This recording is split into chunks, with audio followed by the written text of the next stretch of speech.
ایک مسلمان کا جس طرح اللہ تبارک و تعالیٰ کے ساتھ ایک گہرا، مضبوط اور سب سے مستحکم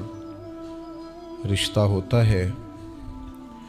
اور جس طرح اس کا سب سے مضبوط اور مستحکم رشتہ نبی کریم صلی اللہ تعالیٰ علیہ وسلم کی عالی مرتبت بارگاہ کے ساتھ ہوتا ہے، ان مضبوط رشتوں کے ساتھ ساتھ پھر انسان کے تعلقات معاشرے کے ساتھ ہوتے ہیں، کنبے کے ساتھ ہوتے ہیں، پڑوسیوں کے ساتھ ہوتے ہیں، دوستوں کے ساتھ ہوتے ہیں، استاد شاگرد کا آپس میں رشتہ ہے، پیر مرید کا آپس میں رشتہ ہے، بھائی کا بھائی سے تعلق ہے۔ ان سارے رشتوں کے ساتھ ساتھ انسان کا ایک رشتہ اپنے آپ کے ساتھ بھی ہوتا ہے۔ انسان کا اپنے نفس کے ساتھ، اپنی ذات کے ساتھ بھی تعلق ہوتا ہے۔ نبی کریم صلی اللہ تعالیٰ علیہ وسلم نے ایک لفظ کہہ کے نا کہ تم پر تمہاری ذات کا بھی حق ہے، تم پر تمہارے نفس کا بھی حق ہے، تو ہم پر ہمارے حقوق بھی نبی کریم نے مقرر فرما دیے۔ جناب عبداللہ ابن عمر خود فرماتے ہیں کہ سرکار نے مجھ سے پوچھا کہ عبداللہ یہ بات ٹھیک ہے کہ تم ہر روز ہی نفلی روزہ رکھتے ہو اور ہر رات ہی نفلی عبادت کرتے ہو؟ تو میں نے عرض کیا یا رسول اللہ صلی اللہ تعالیٰ علیہ وسلم ایسا ہی ہے۔ اللہ کے پیارے حبیب علیہ الصلوۃ والسلام نے فرمایا ایسا نہ کرو۔ وہ نفلی روزہ رکھتے تھے، ہر روز ہر رات نفلی عبادت کرتے تھے، تو محبوب نے ان سے تصدیق کرانے کے بعد فرمایا ایسا نہ کرو، کبھی روزہ رکھا کرو، کبھی افطار کیا کرو، اور فرمایا کبھی نماز پڑھا کرو، کبھی سو جایا کرو۔ کیوں؟ اس لیے کہ حضور فرمانے لگے تمہارے جسم کا بھی تم پر حق ہے، تمہاری آنکھ کا بھی تم پر حق ہے کہ اسے نیند آتی ہے، تمہاری بیوی کا بھی تم پر حق ہے، اور فرمایا تم سے جو ملاقات کرنے کے لیے آتا ہے اس کا بھی تم پر حق ہے۔ تو یہ لفظ کہہ کے کہ تمہارے اپنے اوپر بھی حقوق ہیں، تمہاری ذات کے بھی تم پر حق ہیں۔ بعض لوگ تصوف اور طریقت کے نام پر بہت مشکل باتیں کرتے ہیں اور بہت مشکل باتیں سناتے ہیں، اور بعض لوگ پھر ان باتوں کا بڑا سخت اور مشکل معنی بھی لیتے ہیں کہ بڑی شدید جد و جہد کرنی چاہیے، ہمیشہ راستہ وہی اختیار کرنا چاہیے جو مشقت والا ہو،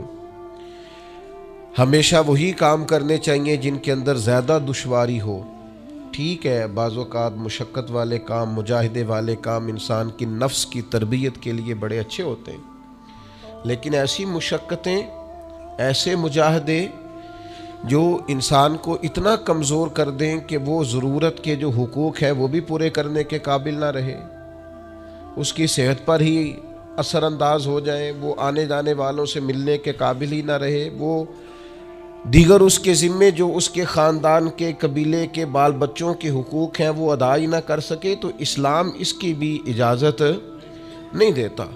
خود ساختہ تصوف اور خود ساختہ طریقت کا جو مفہوم لوگوں نے بنا لیا ہے وہ مفہوم بھی درست نہیں ہے۔ ہمارے بزرگ تھے شیخ المشائخ اور استاذ الاساتذہ حضرت شیخ محمد تحسین رضا خان صاحب بریلوی رحمۃ اللہ تعالی علیہ، 50 سال کے لگ بھگ انہوں نے درس حدیث دیا ہے۔ تو میں ان پر ایک مضمون لکھ رہا تھا، میں نے ان سے عرض کی حضور آپ تہجد پڑھتے ہیں؟ فرمانے لگے نہیں، میں عشاء جماعت سے پڑھتا ہوں، اس کو بھی سالوں بیت گئے، اور میں فجر جماعت سے پڑھتا ہوں، یہ بھی میری زندگی کا معمول ہے، لیکن میں سحری کے وقت اس لیے نہیں اٹھ پاتا کہ مجھے صبح 8 بجے بیٹھ کر بچوں کو درس حدیث پڑھانا ہوتا ہے، عشاء کے بعد مجھے مطالعہ کرنا ہوتا ہے، تو میں سمجھتا ہوں یہ بھی میرے لیے نفلی عبادت ہے، لہٰذا میں رات کو بھی کتاب و سنت دیکھتا ہوں اور سارا دن بھی کتاب و سنت پڑھاتا ہوں، امید ہے میرا رب مجھے تہجد کا اجر بھی عطا کرے گا۔ عزیز دوست آپ یاد رکھیے گا، اس کو سمجھیے گا کہ ہمارے ہاں بعض لوگ بعض چیزوں کو زیادہ دشواری بنا لیتے ہیں۔ فلاں آدمی کو میں نے کبھی نفل پڑھتے نہیں دیکھا، یہ طریقت نہیں کہ آپ نے اسے نفل پڑھتے نہیں دیکھا تو وہ صوفی نہیں۔ آپ یہ بتائیے کبھی فرض چھوڑتے تو نہیں دیکھا، کبھی اسے ضروریات دین کو چھوڑتے تو نہیں دیکھا۔ اور نفل تو ویسے بھی انسان کا رب سے ذاتی معاملہ، ہو سکتا ہے سامنے والا چھپ کے پڑھتا ہو سکتا ہے وہ کسی ایسے لمحے میں پڑھتا ہو جب وہ سمجھے کہ اس وقت مجھے تنہائی میسر ہے۔ تو حضور نے فرمایا تمہارے نفس کا بھی تم پر حق ہے۔ جن جن چیزوں کو اللہ رسول نے جائز قرار دیا ہے وہ کوئی شخص بھی استعمال کرتا ہے تو اس کو کوئی شخص ناجائز کر سکتا نہیں، کسی کو بھی اس کا اختیار اور حق حاصل نہیں ہے۔ بلکہ صحیح بخاری کے اندر سیدہ عائشہ صدیقہ رضی اللہ تعالی عنہ کی ایک روایت موجود ہے۔ آپ فرماتے ہیں نبی پاک صلی اللہ تعالی علیہ وسلم نے کوئی کام کیا، بعد میں رخصت دے دی، اجازت دے دی، فرمایا چاہے کرو چاہے نہ کرو، نہ کرنے کی اجازت دے دی۔ پہلے سرکار نے کیا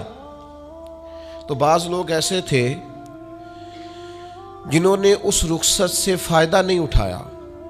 وہ کام کرتے رہے۔ حضور نے اجازت دی تھی لیکن انہوں نے اس اجازت سے فائدہ نہ اٹھایا۔ تو نبی کریم علیہ السلام کو جب اس بات کا علم ہوا تو محبوب نے اللہ کی حمد کی اور حضور فرمانے لگے یہ بعض لوگوں کو کیا ہو گیا ہے کہ وہ ان کاموں سے بچتے ہیں جو میں کرتا ہوں،